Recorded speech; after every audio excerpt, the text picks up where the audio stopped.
So let's talk about friendship. I always say the most important thing in any relationship, friendship, whatever, is knowing where you stand with someone. And for me, it's that has even been even louder and more important, because I feel like that is ultimately the foundation of how you guys navigate the friendship. Knowing where you stand in someone's life is important, because if you don't hear from your friend in 3 days or 5 days, or you send a message and they only reply later komatango, you know exactly where you stand with them, so you don't have all this paranoia or thoughts of like, I you know what. And the good thing and the beauty about that, also knowing where you stand in someone's life, is that you don't even feel like you need to compete with anybody for anything, you know. Like, if they go on a trip with another friend, it doesn't minimize you guys as friendship, because you know what you guys mean to each other. Now that brings me back to my other part, which I think is another thing that's important in friendships, in relationships, is knowing someone, trusting them, trusting their heart and their character. I'm saying this because I've had experiences lately, or so to say, where it's like, what example can I give?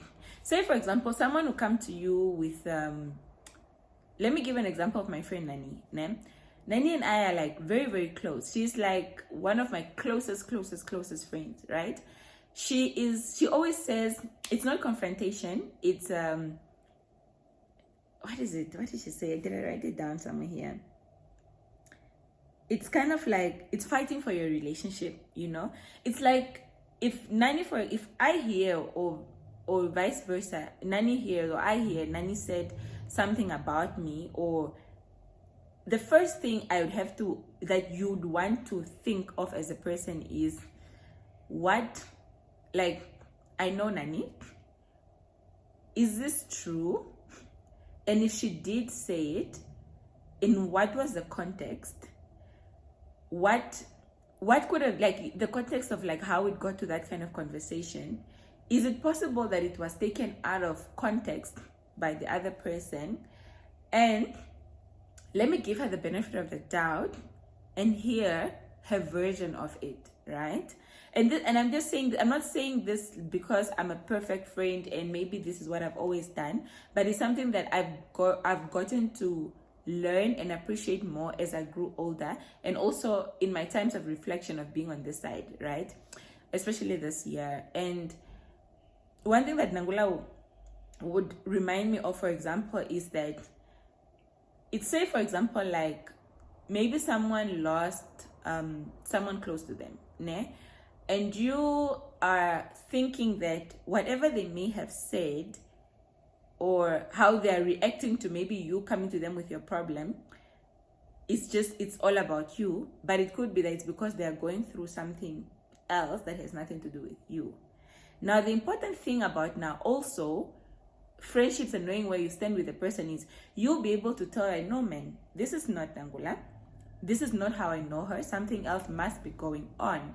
And now you, instead of making your own conclusions, you say, friend, is something wrong? Or it's like like she and I always say I love you, for example, ne?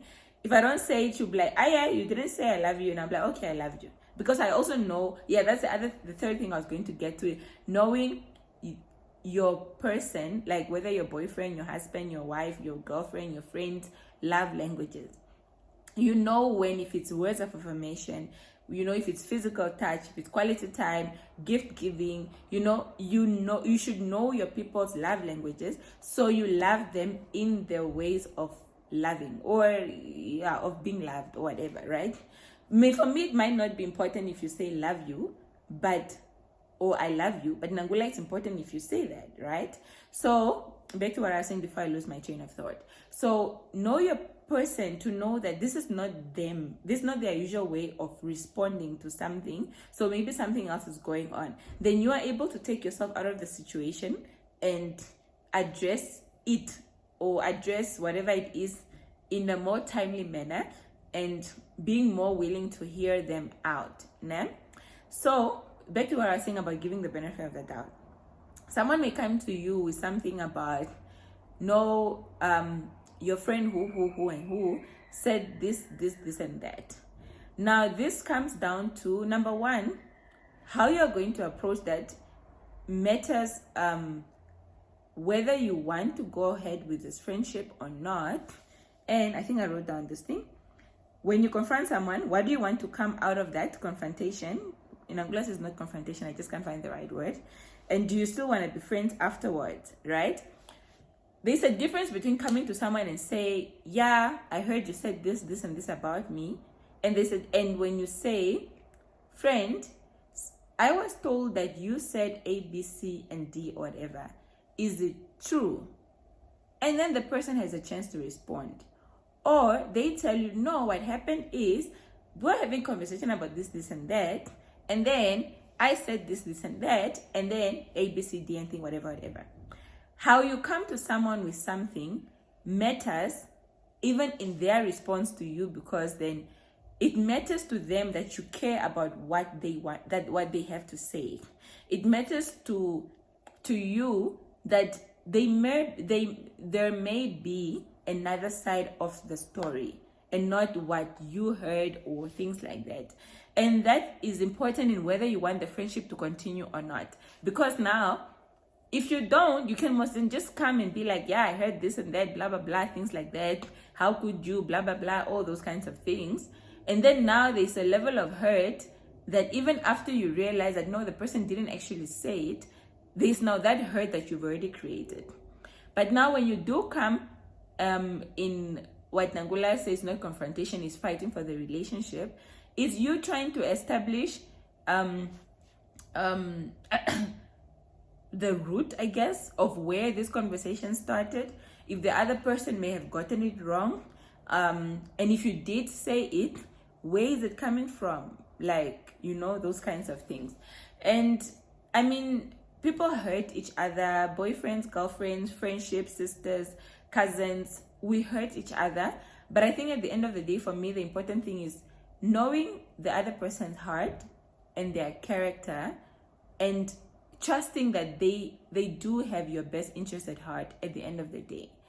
When you don't believe that, then it doesn't really matter what they say, you are not going to believe them. And the moment that is gone, then the relationship is actually really gone. But when you do trust that this person does love you, care for you, and has your best interest at heart, then you'll be able to believe that, no, man,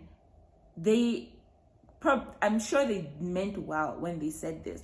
I remember saying this to my husband one day, and he said, because I remember venting to him one day, saying, I'm like, no, but why would he believe that I said that out of malice, or I could have said that to hurt them, or whatever. Like, I would have given the benefit of the doubt, and knowing, like, I mean, I know Elena, or I know Maria, or I know Justy, like, they wouldn't just say that to be spiteful or malicious or whatever. And then he said, babe, that's not how the world works.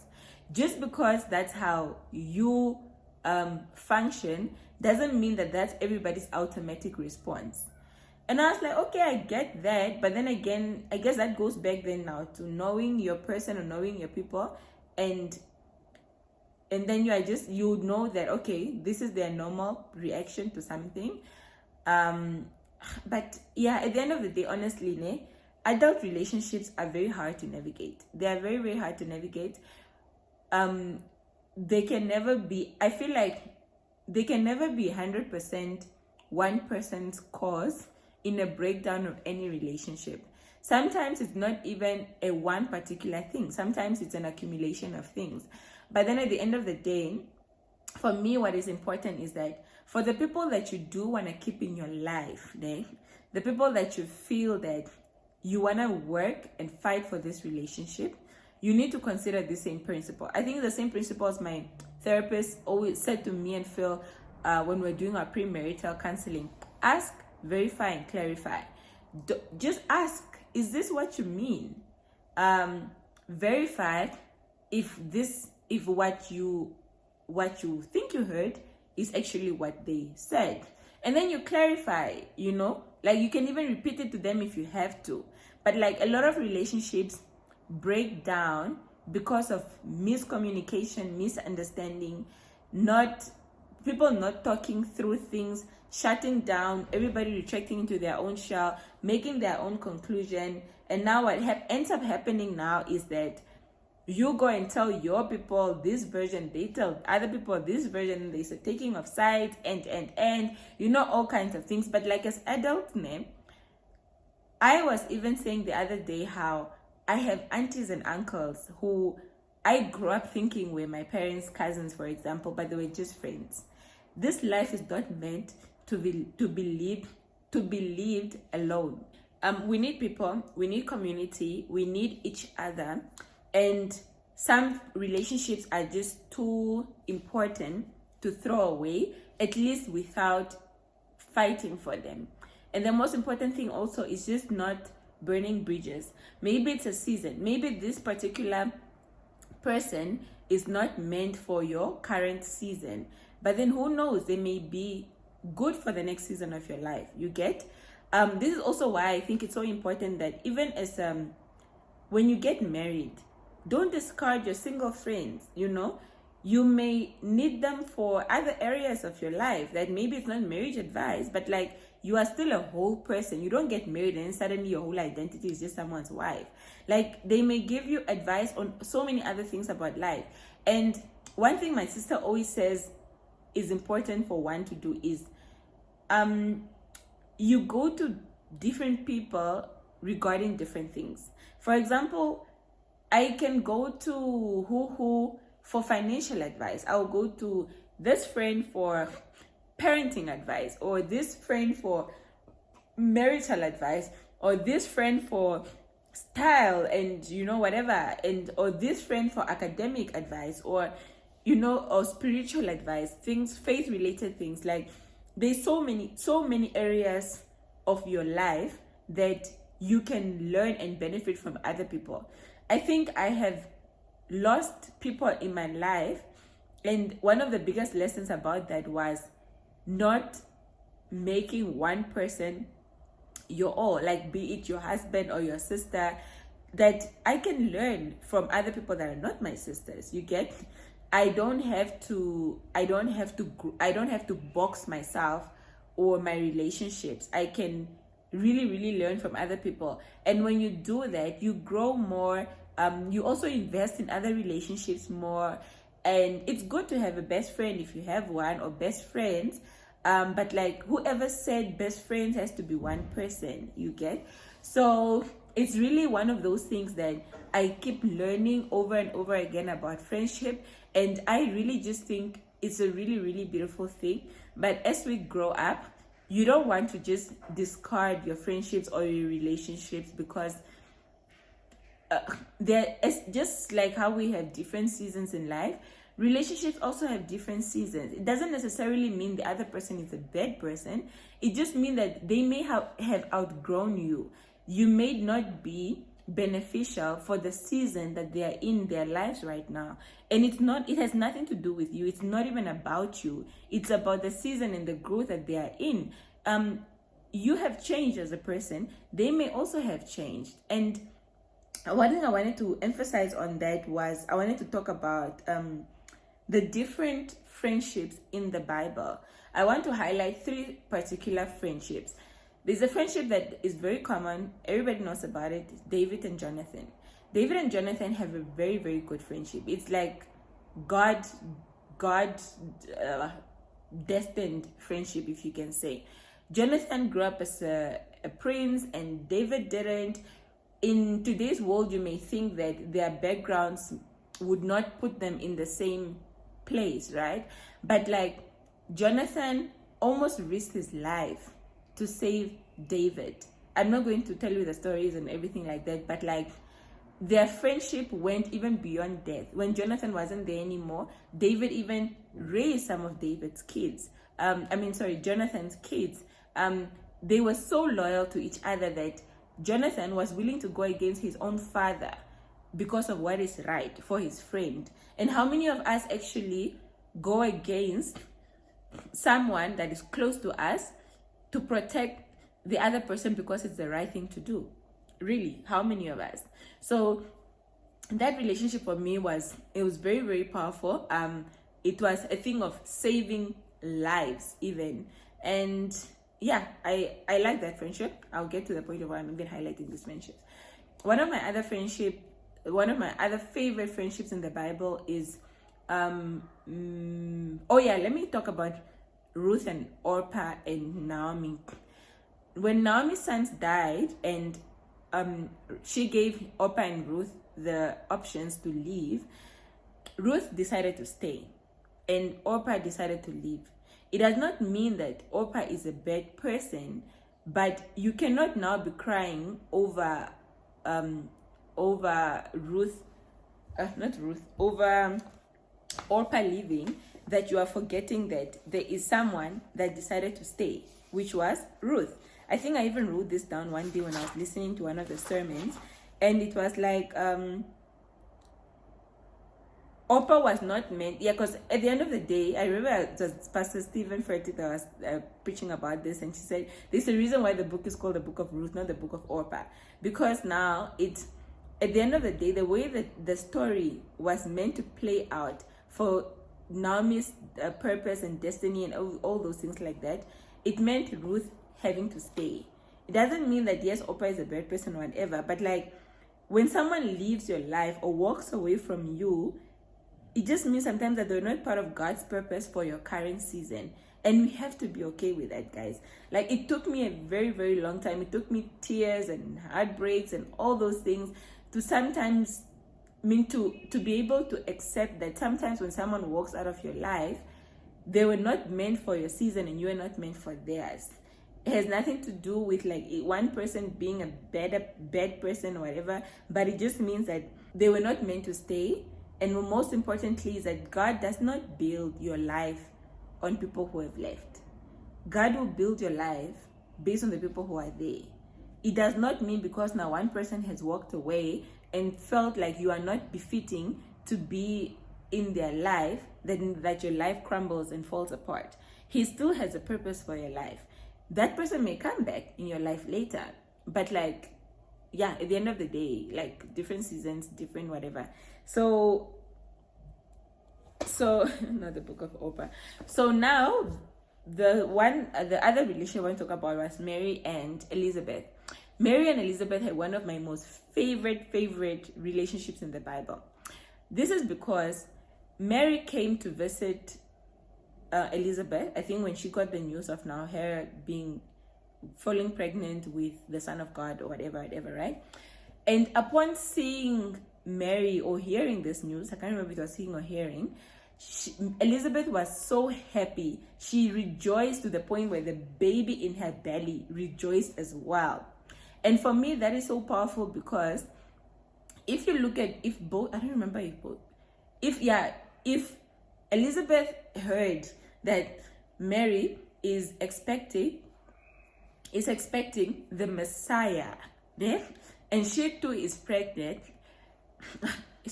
and she too is pregnant, you have not heard anywhere in the story in the Bible that she felt any sort of envy as to why she's not the one carrying the Messiah or whatever.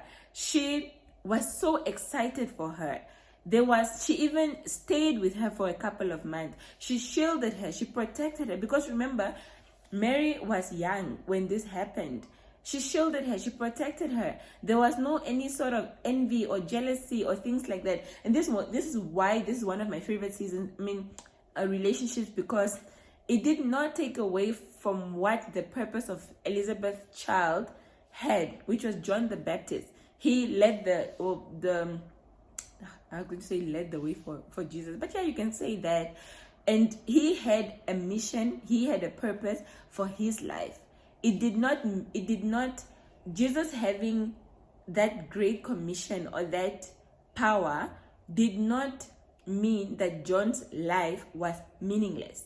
And I love that they were able to both embrace that someone else having something that may seem greater, does not mean that yours, which may seem less, is of no purpose at all. And I really, really, really, really love that about their relationship, that they celebrated each other. It was so genuine and so pure that even the baby in her belly, as the Bible says, rejoiced as well, you know. So I really, really loved that relationship. But today we are not going to focus on that relationship. We are focusing on Paul and Barnabas. Paul and Barnabas. So as you know, in summary, Paul was Saul before, right? He used to persecute the Christians and things like that. And then he now converted, or he got he had an encounter with Christ, and then with God, and then he became Paul.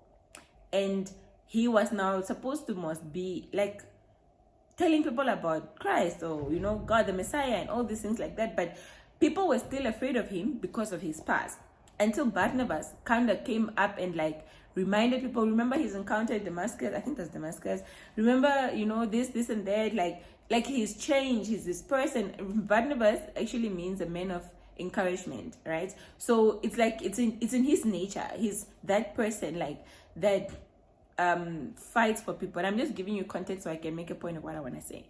So Barnabas is this person who is like giving people second chances, and he's like, no, you know, let's give Paul another chance, blah blah blah blah blah. And then people started following them, right? So now there was a mission that they had to go to, and then they decided to take along Mark. Now Mark, somewhere halfway on the way there, he abandoned the mission. Then he decided not to go anymore wherever he went, you know, all that. And then they continued. Now there was another mission that needed to happen, and then Barnabas wanted to take along Mark, right? Mark, who had left them before. But Paul was like, nah, this nigga done dished us last time. He's not going with us. So that was where now the Bible said a stiff disagreement happened. This is all in the book of Acts, right? So there was now that disagreement between them where eventually they separated.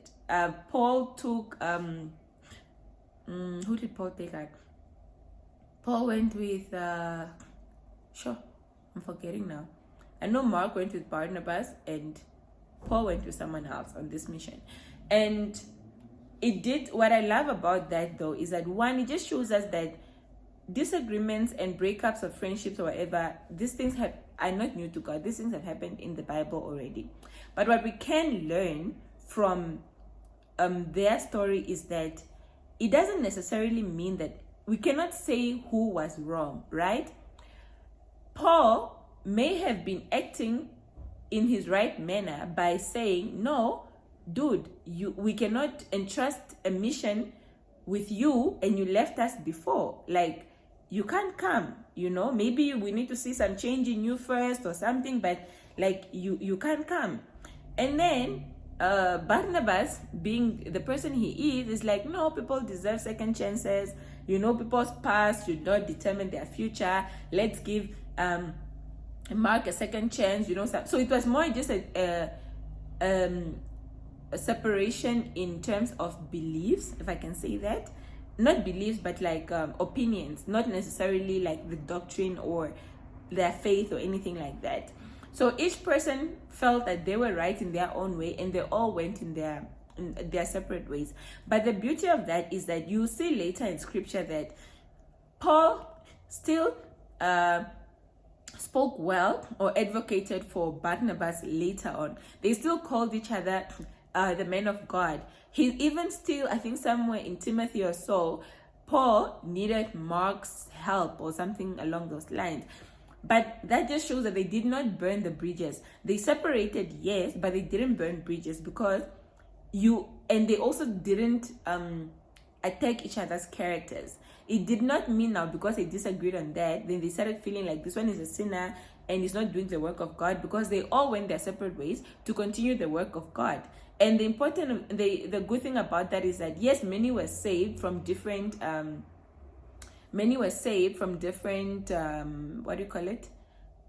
different groups of missionary, but then maybe because they didn't stay together, they were able to reach a larger a vast majority of people. So honestly, sometimes our pain really breeds purpose. Like, our pain really can be turned into purpose. There was purpose for that pain, for that separation, for their own personal growth as well. And who knows, maybe from that situation, Barnabas probably could have been a bit more strict with Mark, to be like, okay, Paul was saying, okay, because he left us before, maybe I need to keep a closer eye on him. Maybe I need to, and then maybe Paul in his future life, it was a guy called Onesimus in the book of Philemon, I think, where basically he showed more grace to this person, that he maybe learned from that episode of not showing more grace to Mark. He went to go and show it to other people further.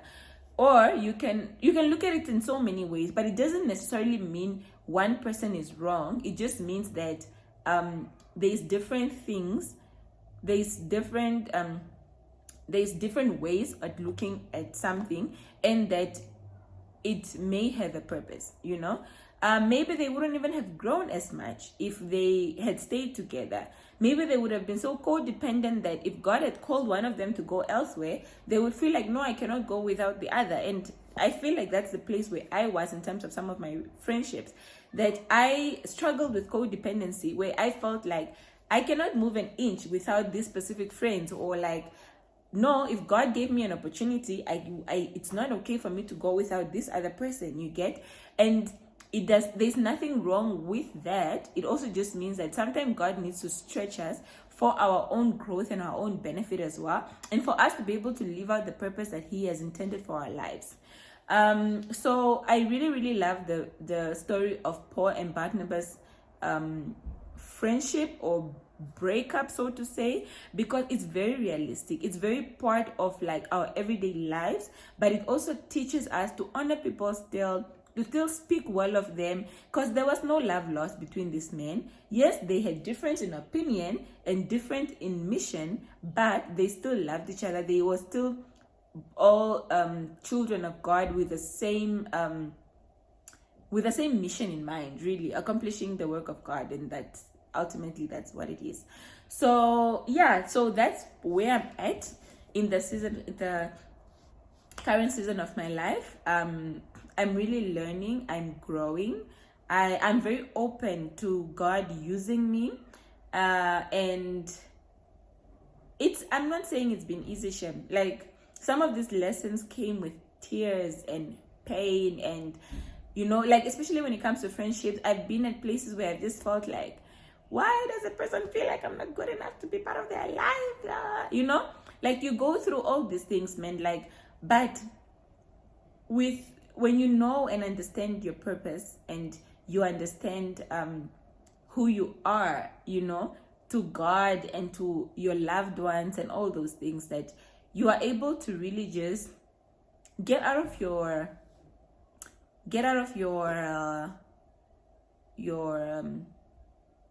head, man.